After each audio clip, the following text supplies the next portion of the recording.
So do you believe in the white privilege theory? It's got a lot of evidence behind it. If you look at the statistics, Bill, they're alarming. And I did a little research before the segment, just to tick off a few for your viewers.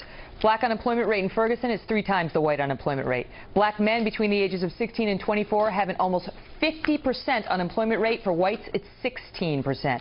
In the United States, a black child is almost 4 times as likely to live in a poor neighborhood as a white child is. 20% of white kids are in single-parent homes. 52% of black kids are. The incarceration rate is 6 times higher for blacks than it is for whites. There's segregated housing in Ferguson. There's underperforming schools. Both of those correlate strongly with low prospects in life.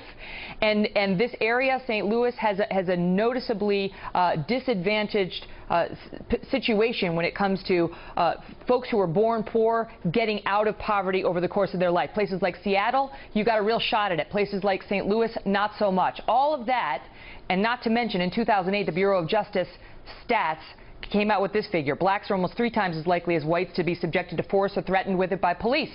All of that explains the numbers by Pew that show that just 18% of blacks are confident in this Michael Brown investigation. 52% of whites are.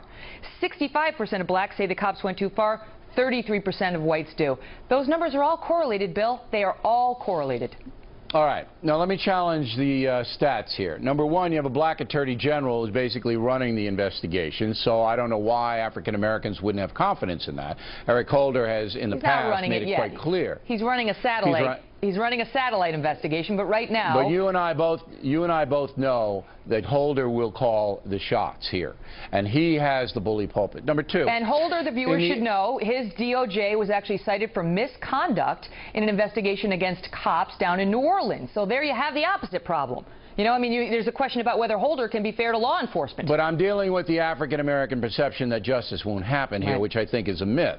Secondly, the Asian-American community is not a troubled situation. As everybody knows, their academics are better than whites.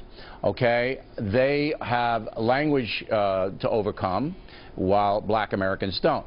It all comes down to families, culture, personal responsibility, all of these things, which we don't hear anything much about. And this is what drives the poverty. But it's not just families and culture. The Asian success story. Look, it's not just families and culture. I agree with you. I mean, the stats I was giving you about single-parent homes and so on, that's all relevant. I mean, the double-parent home is very helpful. It's big. It's big, but it's not just family culture. I mean, look at that stat about the black children, 4 times as likely to live in poor neighborhoods as white children. And in the St. Louis area, there is documented white flight. The blacks, as they move out to these suburbs like Ferguson, the whites take off. These become black neighborhoods. The schools, they get forgotten, and the black population feels forgotten, Bill. That's why they feel resentful. They don't believe the justice system is going to give them a fair shake. They don't believe the economic system is going to give them a fair shake. President Obama made all sorts of promises that didn't come true. Their Democratic governor in Missouri made all sorts of promises that didn't come true. They have very few people to trust. All right, and I agree with all of those statements, but nothing will get better in this country until the culture changes. And the culture is you can do it. And here's what you have to do. I understand in order that. to succeed. Self-empowerment. Right? And what they don't need in this case, government and white people can't change. What they don't need in this case, or in any case, is people like Al Sharpton going in there and declaring as a matter of fact that Michael Brown didn't use any deadly force or posed no deadly threat to the officer. Just alienates everybody. If you have somebody come in and prejudge, someone you trust and rely upon come and tell you the facts are one way, you believe him. That's why he is abusing his power. Okay.